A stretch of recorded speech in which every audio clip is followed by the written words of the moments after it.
जय श्री कृष्णा दोस्तों, राधे राधे। दोस्तों, आज मैं आपको कार्तिक मास के कृष्ण पक्ष में आने वाली रमा एकादशी की कथा का श्रवण कराऊंगी। दोस्तों, कार्तिक मास के कृष्ण पक्ष की एकादशी तिथि को रमा एकादशी का व्रत रखा जाता है। दिवाली से पहले रखा जाने वाला यह व्रत काफ़ी खास होता है। इस दिन भगवान विष्णु के साथ माता लक्ष्मी की पूजा करने से सभी मनोकामनाएं पूर्ण होती हैं और घर में सुख समृद्धि आती है। रमा एकादशी के दिन विधिवत पूजा करने के साथ व्रत रखते हैं। इसके साथ ही व्रत के दौरान इस व्रत कथा को सुनना या पढ़ना चाहिए। माना जाता है कि इस कथा को सुनने से सभी कष्टों और पापों से छुटकारा मिल जाता है।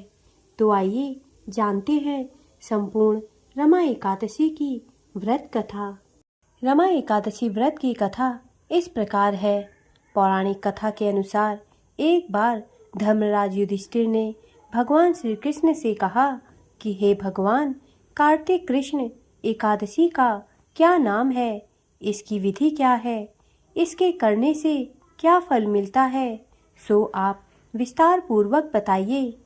भगवान श्री कृष्ण बोले कि कार्तिक कृष्ण पक्ष की एकादशी का नाम रमा है। यह बड़े बड़े पापों का नाश करने वाली है। इसका महात्म्य मैं तुमसे कहता हूँ, ध्यान पूर्वक सुनो। हे राजन, प्राचीन काल में मुचुकुंद नाम का एक राजा था। इसकी इंद्र के साथ मित्रता थी और साथ ही यम, कुबेर, वरुण और विभीषण भी उसके मित्र थे। यह राजा बड़ा धर्मात्मा, विष्णु भक्त और न्याय के साथ राज्य करता था। उस राजा की एक कन्या थी जिसका नाम चंद्रभागा था। उस कन्या का विवाह चंद्रसेन के पुत्र शोभन के साथ हुआ था। एक समय वह शोभन ससुराल आया। उन्हीं दिनों जल्दी ही पुण्यदायिनी एकादशी भी आने वाली थी। जब व्रत का दिन समीप आ गया तो चंद्रभागा के मन में अत्यंत सोच उत्पन्न हुआ कि मेरे पति अत्यंत दुर्बल है और मेरे पति की आज्ञा अति कठोर है। दशमी को राजा ने ढोल बजवाकर सारे राज्य में यह घोषणा करवा दी कि एकादशी को भोजन नहीं करना चाहिए। ढोल की घोषणा सुनते ही शोभन को अत्यंत चिंता हुई और अपनी पत्नी से कहा कि हे प्रिय, अब क्या करना चाहिए? मैं किसी प्रकार भी भूख सहन नहीं कर सकूंगा। ऐसा उपाय बतलाओ कि जिससे मेरे प्राण बच सकें, अन्यथा मेरे प्राण अवश्य चले जाएंगे। चंद्रभागा कहने लगी कि हे स्वामी, मेरे पिता के राज में एकादशी के दिन कोई भी भोजन नहीं करता।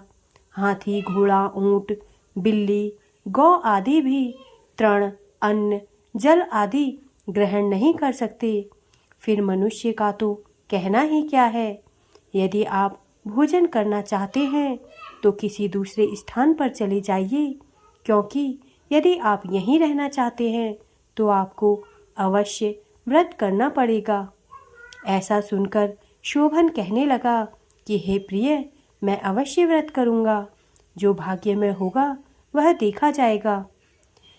इस प्रकार से विचार कर शोभन ने व्रत रख लिया और वह भूख व प्यास से अत्यंत पीड़ित होने लगा। जब सूर्य नारायण अस्त हो गए और रात्रि को जागरण का समय आया, जो वैष्णवों को अत्यंत हर्ष देने वाला था, परंतु शोभन के लिए अत्यंत दुखदायी हुआ। प्रातःकाल होते ही शोभन के प्राण निकल गए। तब राजा ने सुगंधित काष्ठ से उसका दाह संस्कार करवाया, परंतु चंद्रभागा ने अपने पिता की आज्ञा से अपने शरीर को दग्ध नहीं किया और शोभन की अंत्येष्टि क्रिया के बाद अपने पिता के घर में ही रहने लगी। रमा एकादशी के प्रभाव से शोभन को मंद्रांचल पर्वत पर धन धान्य से युक्त तथा शत्रुओं से रहित एक सुंदर देवपुर प्राप्त हुआ।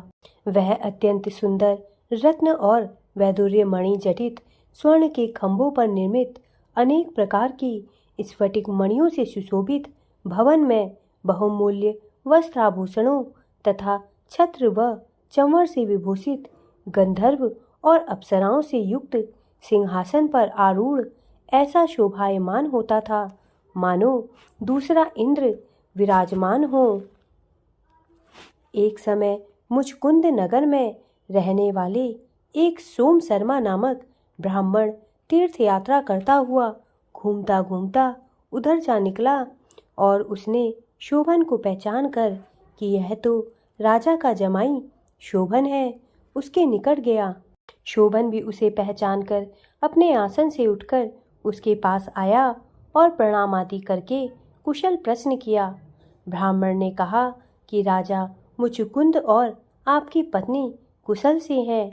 नगर में भी सब प्रकार से कुशल हैं, परंतु हे राजन, हमें आश्चर्य हो रहा है। आप अपना वृत्तांत कहिए कि ऐसा सुंदर नगर जो न कभी देखा न सुना आपको कैसे प्राप्त हुआ। तब शोभन बोला कि कार्तिक कृष्ण की रमा एकादशी का व्रत करने से मुझे यह नगर प्राप्त हुआ, परंतु यह अस्थिर है। यह स्थिर हो जाए ऐसा उपाय कीजिए। ब्राह्मण कहने लगा कि हे राजन, यह स्थिर क्यों नहीं है और कैसे स्थिर हो सकता है, आप बताइए, फिर मैं अवश्य वह उपाय करूँगा। मेरी इस बात को आप मिथ्या न समझिए। शोभन ने कहा कि मैंने इस व्रत को श्रद्धा रहित होकर किया है, अतः यह सब कुछ अस्थिर है। यदि आप मुचकुंद की कन्या चंद्रभागा को यह सब वृत्तांत कहें तो यह स्थिर हो सकता है। ऐसा सुनकर उस श्रेष्ठ ब्राह्मण ने अपने नगर लौटकर चंद्रभागा से सब वृत्तांत कह सुनाया। ब्राह्मण के वचन सुनकर चंद्रभागा बड़ी प्रसन्नता से ब्राह्मण से कहने लगी कि हे ब्राह्मण, ये सब बातें आपने प्रत्यक्ष देखी हैं या स्वप्न की बातें कर रहे हैं। ब्राह्मण कहने लगा कि हे पुत्री, मैंने महावन में तुम्हारे पति को प्रत्यक्ष देखा है, साथ ही किसी से विजय ना हो ऐसा देवताओं के नगर के समान उनका नगर भी देखा है। उन्होंने यह भी कहा कि यह स्थिर नहीं है, जिस प्रकार वह स्थिर रह सके सो उपाय करना चाहिए। चंद्रभागा कहने लगी, तुम मुझे वहाँ ले चलो, मुझे पतिदेव के दर्शन की तीव्र लालसा है। मैं अपने किए हुए पुण्य से उस नगर को स्थिर बना दूंगी। आप ऐसा कार्य कीजिए जिससे उनका हमारा संयोग हो, क्योंकि वियोगी को मिला देना महान पुण्य है। सोम शर्मा यह बात सुनकर चंद्रभागा को लेकर मंदराचल पर्वत के समीप वामदेव ऋषि के आश्रम पर गया। वामदेव जी ने सारी बात सुनकर वेद मंत्रों के उच्चारण से चंद्रभागा का अभिषेक कर दिया। तब ऋषि के मंत्र के प्रभाव और एकादशी के व्रत से चंद्रभागा का शरीर दिव्य हो गया और वह दिव्य गति को प्राप्त हुई। इसके बाद बड़ी प्रसन्नता के साथ अपने पति के निकट गई। अपनी प्रिय पत्नी को आते देखकर शोभन अत्यंत प्रसन्न हुआ और उसे बुलाकर अपनी बाईं तरफ बिठा लिया। चंद्रभागा कहने लगी कि हे प्राणनाथ, आप मेरे पुण्य को ग्रहण कीजिए। अपने पिता के घर जब मैं 8 वर्ष की थी, तब से विधि पूर्वक एकादशी के व्रत को श्रद्धा पूर्वक करती आ रही हूँ। इस पुण्य के प्रताप से आपका यह नगर स्थिर हो जाएगा तथा समस्त कर्मों से युक्त होकर प्रलय के अंत तक रहेगा। इस प्रकार चंद्रभागा दिव्य आभूषणों और वस्त्रों से सुसज्जित होकर अपने पति के साथ आनंदपूर्वक रहने लगी। हे राजन, यह मैंने रमा एकादशी का महात्म्य कहा है। जो मनुष्य इस व्रत को करते हैं, उनके ब्रह्म हत्या आदि समस्त पाप नष्ट हो जाते हैं। कृष्ण पक्ष और शुक्ल पक्ष दोनों की एकादशियां समान हैं, इनमें कोई भेदभाव नहीं है, दोनों समान फल देती हैं। जो मनुष्य इस महात्म्य को पढ़ते अथवा सुनते हैं वे समस्त पापों से छूटकर विष्णु लोक को प्राप्त होते हैं।